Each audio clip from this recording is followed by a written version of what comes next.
Hello বন্ধুরা, আমার চ্যানেলে তোমাদের সবাইকে স্বাগত। তো আজকের ভিডিওতে আমি ক্লাস 10-এর বৃত্তের স্পর্শক সংক্রান্ত উপপাদ্য এই চ্যাপ্টারের কিছু ইনফরমেশান এই ভিডিওর মাধ্যমে দিতে চাইছি, এবং যদি সম্ভব হয় তার রিলেটেড কয়েকটা প্রবলেম নিয়েও ডিসকাস করব।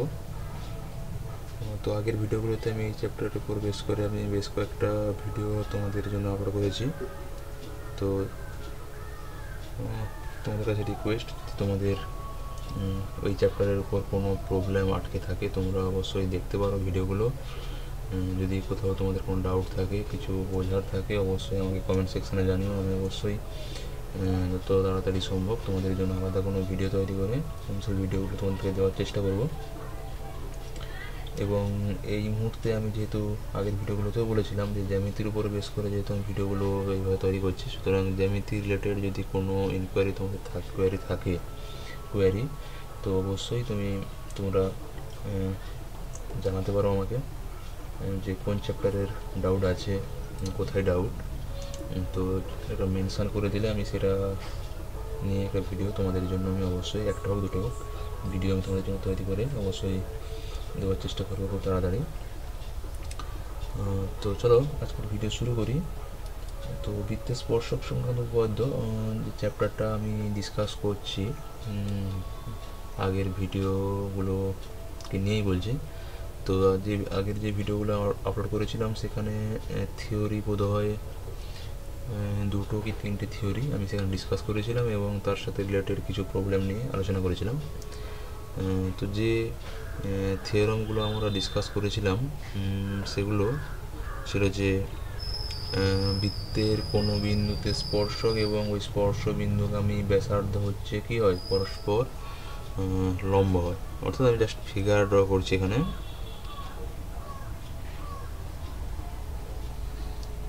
অর্থাৎ এইটা যদি একটা বৃত্ত হয় এবং এইখানে যদি একটা আমি বৃত্তের উপরে বিন্দু নিই এবং এই বিন্দুতে আমি যদি স্পর্শক টানি এই তলে, তাহলে এইটা হচ্ছে আমি বললাম স্পর্শক, নাম দিলাম এইটা হচ্ছে এক্স ওয়াই, ধরো পি বিন্দুতে স্পর্শক, এটা হচ্ছে বৃত্তের কেন্দ্র। তাহলে এইটা স্পর্শক এবং স্পর্শ বিন্দুগামী ব্যাসার্ধ, অর্থাৎ পি বিন্দুগামী ব্যাসার্ধ হচ্ছে ওপি। তাহলে এখানে ও পিটা কী হবে, লম্ব হবে কার সাথে, এক্স ওয়াইয়ের সাথে এখানে লম্ব হবে। এটা আমরা একটা উপপাদ্য এখানে প্রমাণ করেছিলাম। নেক্সট একটা আমরা থিওরাম প্রমাণ করেছিলাম। প্রথমে আমরা প্র্যাকটিক্যালি দেখেছিলাম যে কোনো একটা বৃত্ত যদি নিই এবং ওই তলে ওর বাইরে যদি কোনো একটা বিন্দু নিই, বৃত্তের বাইরে আউটসাইডে, তাহলে ওই বিন্দু থেকে ওই বৃত্তের উপরে আমরা দুটো স্পর্শক অঙ্কন করেছিলাম, এবং যে দুটো স্পর্শক অঙ্কন করেছিলাম তাদের দৈর্ঘ্য সমান ছিল এবং তারা কেন্দ্রে সমান কোণ উৎপন্ন করেছিল। অর্থাৎ এইরকম জিনিসটা ছিল সেখানে। এটা যদি একটা বৃত্ত হয়, এটা যদি বৃত্তের কেন্দ্র হয়, এটা যদি বৃত্তের বহিস্থ যদি কোনো বিন্দু হয়, তাহলে এই বৃত্তের বাইরের বিন্দু থেকে দুটো স্পর্শক অঙ্কন করা গিয়েছিল।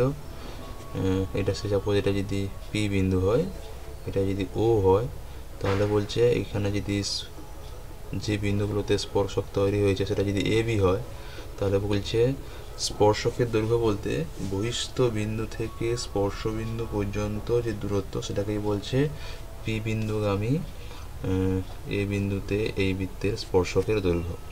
অর্থাৎ এখানে পিএ এবং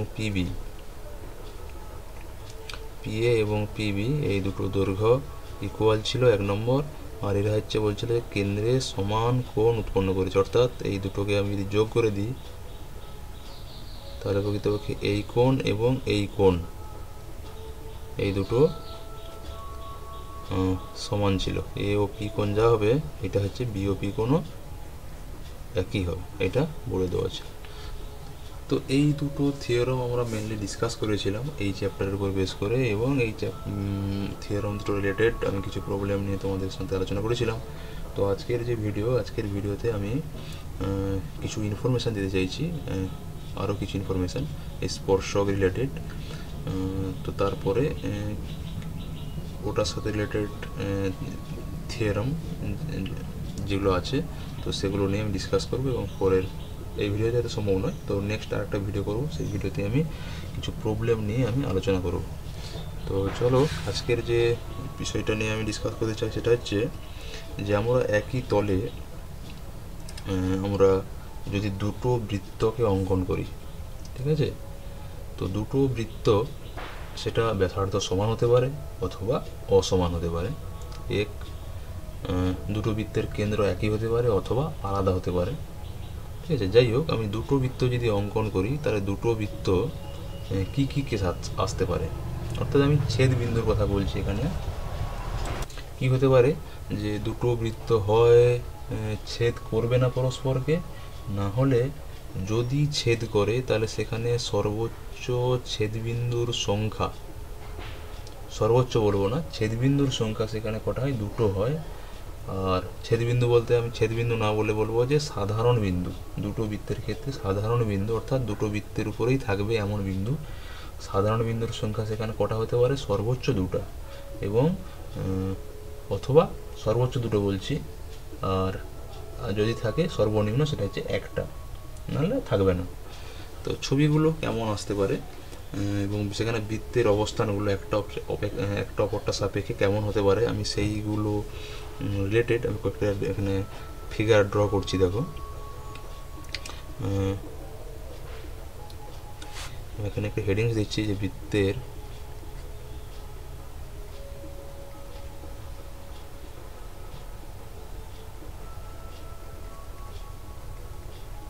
সাধারণ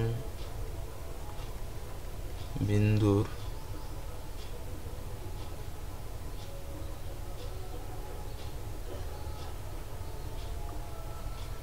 সংখ্যা যদি সম্ভব হয়, অর্থাৎ এখানে অস্তিত্ব আছে সাধারণ বিন্দু, আমি সেখানেই আমি বলতে চাইছি। এখানে দেখো আমি দুটো বৃত্ত নিচ্ছি, এই একটা বৃত্ত নিলাম,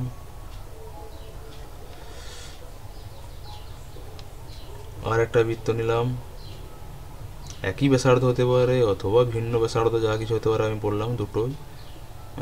এটা একটা বৃত্ত নিলাম, তো এই বৃত্তের কেন্দ্র আমি দিলাম এ, এই বৃত্তের কেন্দ্র দিলাম বি, এইখানে একটা বৃত্ত আঁকছি আমি,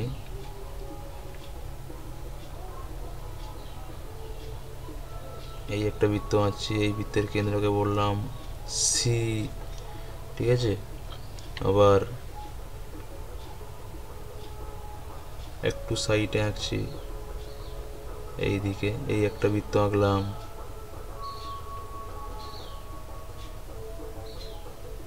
এই একটা বৃত্ত এঁকেছি এইভাবে, অথবা দেখো এই একটা বৃত্ত এঁকেছি,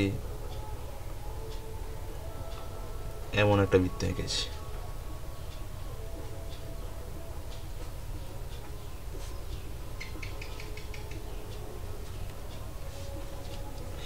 ঠিক আছে, তো এগুলোর নাম আমি দিয়ে দিচ্ছি একটু জাস্ট পরে বোঝানোর জন্য তোমাদেরকে। এ বি সি, এটাকে ই দিলাম, এটা এফ দিলাম, এটাকে জি দিলাম, এটাকে এইচ দিলাম, অর্থাৎ আমি কেন্দ্রগুলোর একটা নাম দিয়ে দিচ্ছি এখানে। তাহলে এই যে বৃত্তগুলো আমি এখানে একই তলে এঁকেছি, দেখো এখানে যদি আমি এ কেন্দ্রীয় এবং বি কেন্দ্রীয় এই দুটো যদি বৃত্তের কথা ভাবি, তাহলে দেখো এই দুটো বৃত্তের মধ্যে কোনো সাধারণ বিন্দু এখানে আমরা নেই, ঠিক আছে। আবার একই জিনিস আমি যদি এর সাথে সি যদি তুলনা করি, একই কেস, কিংবা বির সাথে যদি সি তুলনা করি, সেখানেও কিন্তু একই কেস আসছে যে এর মধ্যে কোনো সাধারণ বিন্দু নেই। কিন্তু আমি যদি ই এবং এফ এইভাবে যদি আমি দুটো বৃত্ত নিই, দুটো কেন্দ্রীয় বৃত্ত, দুটোর ক্ষেত্রে দেখো এখানে কেন্দ্রগুলো আলাদা, কিন্তু এরা দেখো ছবিটা হয়তো এখানে অনেকটাই যেন মনে হচ্ছে অনেকগুলো বিন্দুতে টাচ করে আছে, কিন্তু দুটো বৃত্ত সাধারণ বিন্দু যদি থাকে এবং সর্বনিম্ন সেটা হচ্ছে একটা হয়, এটা একটা বিন্দুই বোঝাচ্ছে এখানে ছবিতে, অর্থাৎ এখানে এক সাধারণ বিন্দু এখানে একটা পাচ্ছি।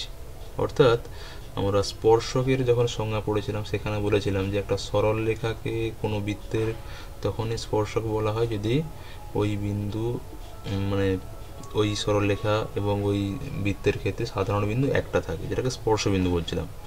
তো একই এখানে জিনিস যে এখানে দুটো বৃত্ত আছে, দুটো বৃত্তের ক্ষেত্রে সাধারণ বিন্দু যেহেতু একটা, সুতরাং এখানে বলবো দুটো বৃত্তের ক্ষেত্রে এই দুটো ই এবং এফ কেন্দ্রীয় বৃত্তের ক্ষেত্রে সাধারণ বিন্দু হচ্ছে সেখানে একটাই, অর্থাৎ এটা হচ্ছে স্পর্শ বিন্দু। এখানে একই জিনিস এটা দেখো ইন্টারনালি অর্থাৎ ভিতরে আছে, একটা বৃত্ত আর একটার ভিতরে আছে, অর্থাৎ অন্তঃস্পর্শ করে যাকে বলা হচ্ছে। আর এখানে দেখো জি কেন্দ্র এবং এইচ কেন্দ্র দুটো বৃত্ত দেওয়া আছে, এখানে কিন্তু দুটো বৃত্ত পরস্পরকে একই, সাধারণ বিন্দু একটাই, কিন্তু তারা পরস্পরের অর্থাৎ বাইরে আছে, একটা অপরটার বাইরে আছে, অর্থাৎ বহিস্থভাবে সেখানে স্পর্শ করেছে। আর কেমন হতে পারে, এগুলোকে সবই বললাম সাধারণ বিন্দু একটা দিয়ে। তো এখানে আমি যদি আর একটা ছবি এখানে ড্র করি এইভাবে ফিগার, এই একটা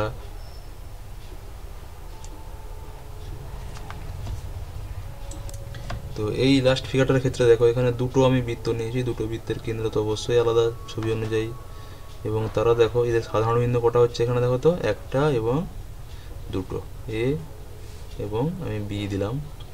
আচ্ছা এখানে দিয়েছিলাম A B, suppose A prime B prime দিলাম, আর এখানে ধরো কেন্দ্র এস এবং এটাকে টি বলছি, ঠিক আছে। তাহলে এখানে আমি কী কী পেলাম, যে দুটো বৃত্ত আমি যদি নিই একই তলে, তাদের ব্যাসার্ধ কিংবা কেন্দ্র একই কিংবা আলাদা যাই হোক না কেন, তাদের কি সাধারণ বিন্দু হতে পারে সর্বোচ্চ কটা, দুটো হতে পারে, না হলে একটা হবে, সর্বোচ্চ দুটো হবে, দুটো যদি না হয় তাহলে হলে একটা হবে, না হলে হবে না, ঠিক আছে। যদি সাধারণ বিন্দু দুটো বৃত্তের ক্ষেত্রে একটা হয় তাহলে সেটাকে আমরা বলবো স্পর্শ বিন্দু, তাই না। এবং স্পর্শ বিন্দু সেক্ষেত্রে দুটো বৃত্ত পরস্পরকে যে স্পর্শ করবে সেটা দুভাবে হতে পারে, একটা হচ্ছে অন্তঃস্পর্শ আর একটাকে বলছি এখানে বহিঃস্পর্শ। দুটি বৃত্ত যদি পরস্পরকে স্পর্শ করে, অর্থাৎ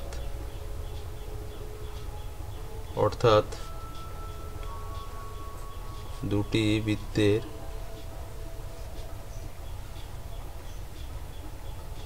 সাধারণ বিন্দু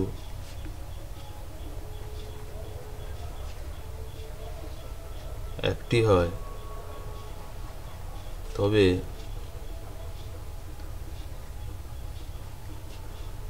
ওই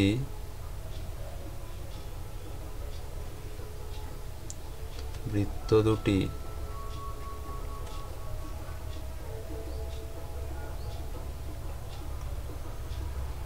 দুটির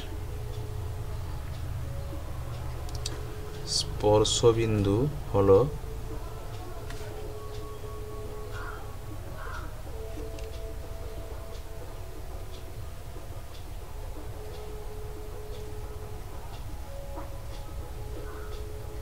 একটা, অর্থাৎ একটা বিন্দুতে স্পর্শ করে বলতে চাইছি এটা।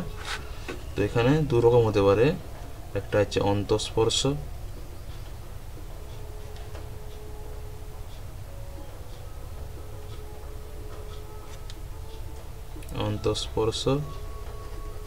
আর নাহলে বহিঃস্পর্শ, দু রকম হতে পারে এখানে, এটা বললাম। এই ফিগারের ক্ষেত্রে অন্তঃস্পর্শ করেছে, এটা হচ্ছে বহিঃস্পর্শ করেছে, ঠিক আছে। এইবার আমি যদি এইভাবে দুটো বৃত্ত এখানে নিই এবং যেখানে আমি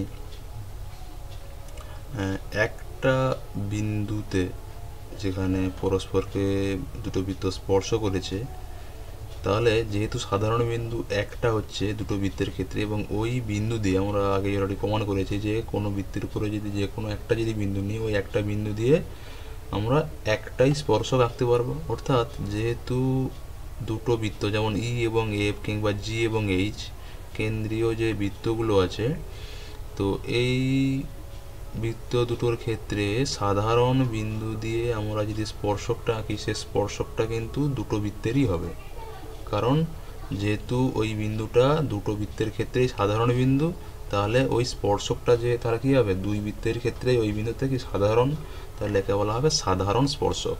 অর্থাৎ আমি এখানে যদি একটা ফিগার লাইন ড্র করি, এইখান দিয়ে এই বিন্দু দিয়ে গেছে, কিংবা এটা একটু সরে গেছে এইদিকে, যাই হোক এটা এইখানে আসবে, তাহলে এই জিনিসটা এখানে আমি একটা নাম যদি দিই, সে এক্স ওয়াই, এটা এম এন, তাহলে এখানে ছবিতে এক্স ওয়াই আর এম এন হলো যথাক্রমে কি ই ও এফ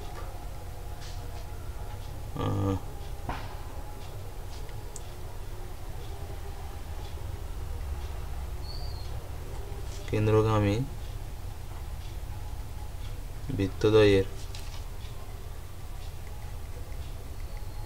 সাধারণ স্পর্শক এবং জি ও এইচ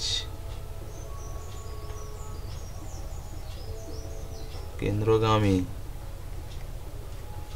বৃত্তের সাধারণ স্পর্শক। ঠিক আছে, অর্থাৎ স্পর্শবিন্দু একটা থাকা মানে সেক্ষেত্রে যে স্পর্শকটা আঁকা যাবে সেটাও কী হবে, সাধারণ হবে দুটো বৃত্তে।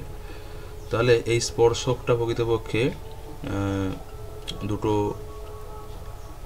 বহিস্থ হবে স্পর্শ করা দুটো বৃত্তের ক্ষেত্রে সাধারণ হচ্ছে, আর এটা অন্তস্থ হবে স্পর্শ করা দুটো বৃত্তের ক্ষেত্রে স্পর্শক হচ্ছে। ঠিক আছে, কিন্তু যদি দুটো বৃত্ত যদি পরস্পরকে যদি ছেদ করে, যেমন আমরা এই ছবিটা এখানে যদি দেখি, এস এবং টি কেন্দ্রগামী দুটো যদি বৃত্ত, তাহলে তাদের ক্ষেত্রে ছেদ বিন্দু বা সাধারণ বিন্দু দুটো পাচ্ছিলাম, এ প্রাইম এবং বি প্রাইম। তাহলে এই বিন্দু দিয়ে কি কোনো সাধারণ স্পর্শক কখনো আঁকা যাবে? তো এটা এখানে প্রশ্ন। ছবিটাকে আমি ঘুরে এখানে আমি আঁকছি,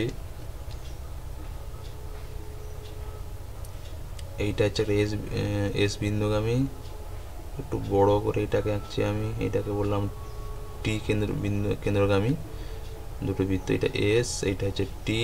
তাহলে এখানে এদের ক্ষেত্রে আমি আলাদা একটা নাম দিচ্ছি, সে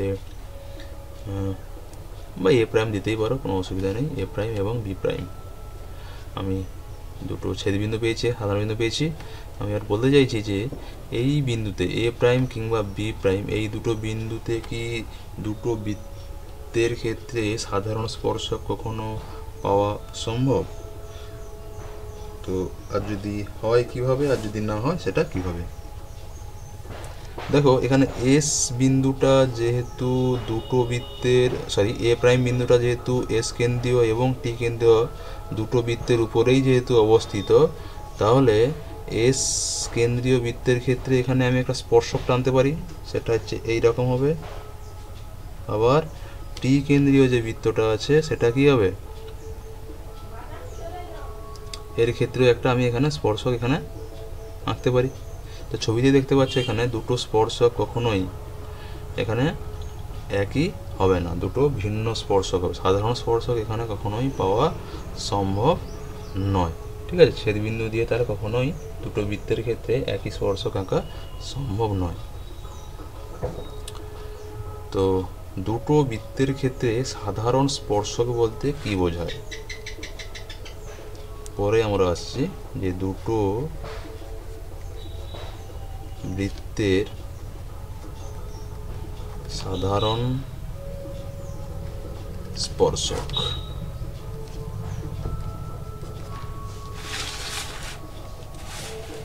ঠিক আছে, অর্থাৎ আমরা দুটো যদি বৃত্ত নিই, সেখানে দুটো বৃত্তের ক্ষেত্রে কি হতে পারে যে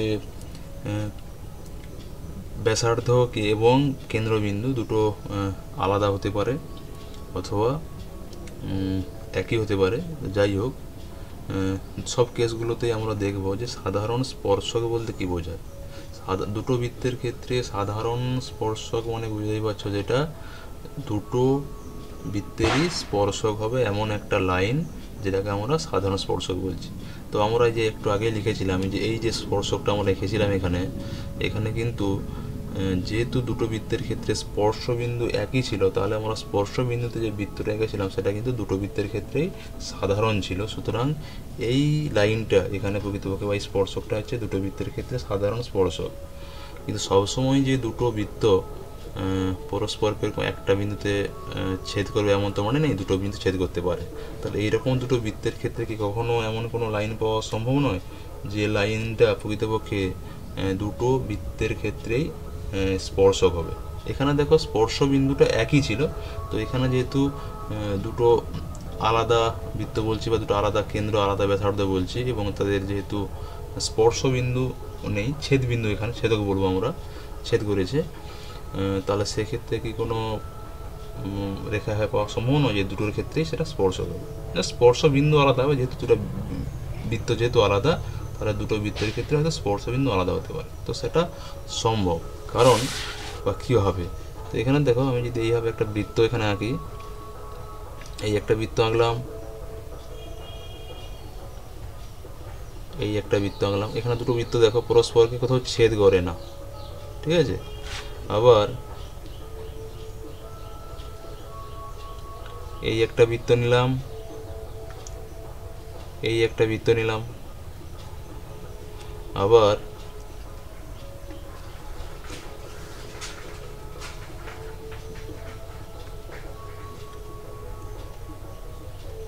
ঠিক আছে, দুটো একটা তো আমরা টাচ দেখিয়ে দিয়েছি, ইন্টারনাল টাচ দেখিয়ে দিয়েছি। তো এই দুটো হবে, হয় পরস্পরকে ছেদ করবে, না হলে ছেদ করবে না। তো যদি এই কেসটা আমি এখানে ভাবি, এখানে দেখো এখানে দুটো বৃত্ত মানে এমন কি কোনো লাইন টানা সম্ভব যে লাইনটা প্রকৃতপক্ষে এই বৃত্তেরও স্পর্শক হবে অর্থাৎ এবং এই বৃত্তেরও স্পর্শক হবে।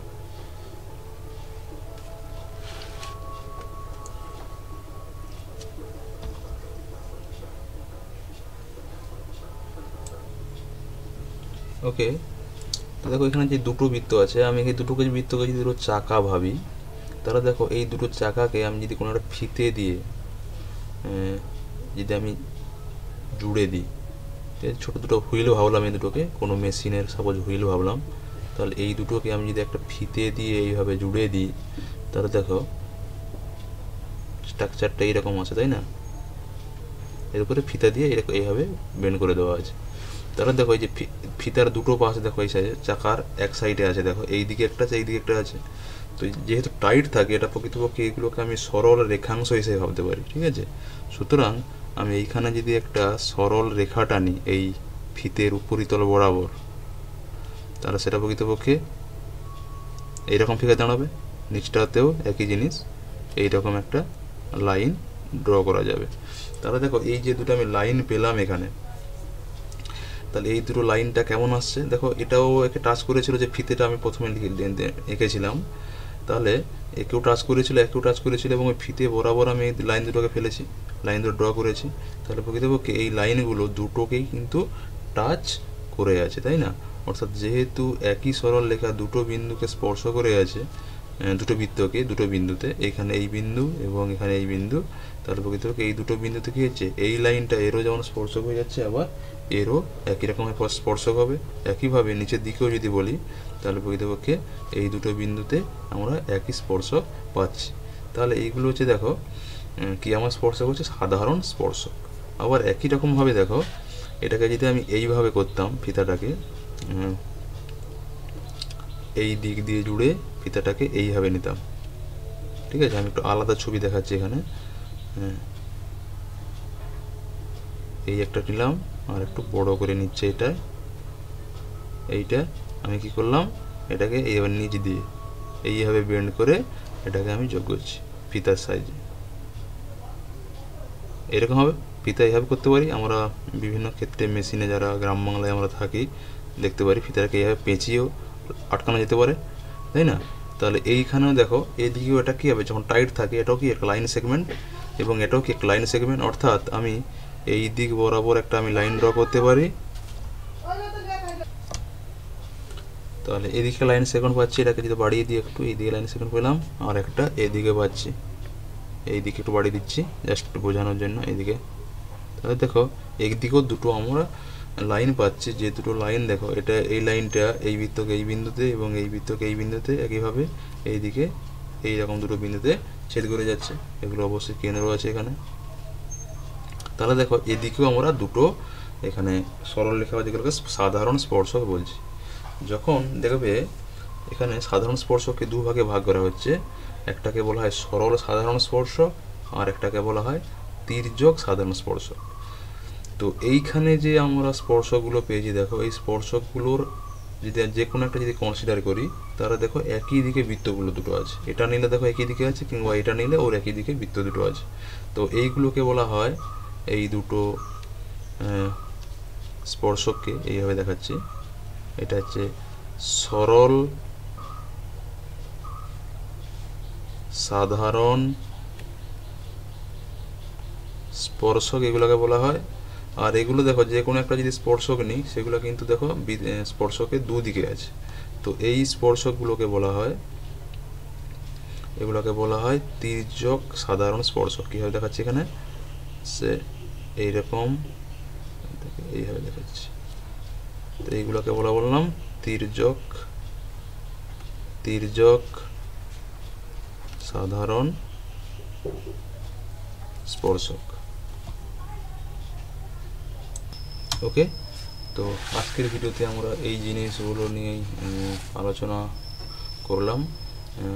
আজকের ভিডিওতে এর থেকে বেশি অনেক লেন্থ হয়ে গেছে ভিডিওটা। তো নেক্সট ভিডিওতে আমি আরও কিছু ইনফরমেশান যদি দেওয়া যায় সেগুলো দিয়ে তারপর আমরা প্রবলেম নিয়ে ডিসকাস করব এই চ্যাপ্টারের সাথে রিলেটেড যে প্রবলেমগুলো এক্সারসাইজে দেওয়া আছে। ঠিক আছে, তো আজকে জাস্ট আমরা বললাম যে এখানে দুটো বৃত্তের ক্ষেত্রে স্পর্শক যদি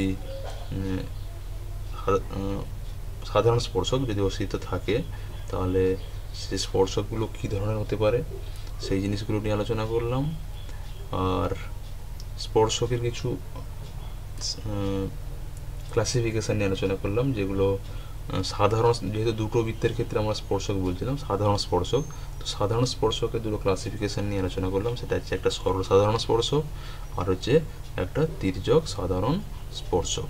ঠিক আছে, তো কোনটাকে সরল সাধারণ বললাম আর কোনটাকে তির্যক বললাম আমি এখনই জাস্ট একটা বাস্তব এক্সাম্পল দিয়ে দেখিয়েছিলাম যে কীভাবে প্রকৃতপক্ষে স্পর্শকগুলো পাওয়া যাচ্ছে।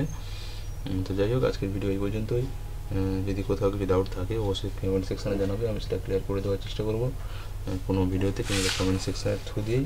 আর তোমাদের যদি কোনো প্রবলেম এনাদার এই জিওমেট্রি রিলেটেড কোনো প্রবলেম আটকে থাকে অবশ্যই কমেন্ট সেকশানে জানিও কোন চ্যাপ্টার এবং কোনো যদি পার্টিকুলার প্রবলেম হয়ে থাকে কিংবা যদি কোনো থিওরিটিক্যাল কোনো কোথাও বুঝতে না পারো অবশ্যই জানাবে, আমি সেটা ক্লিয়ার করে দেওয়ার চেষ্টা করবো। ওকে, থ্যাংক ইউ।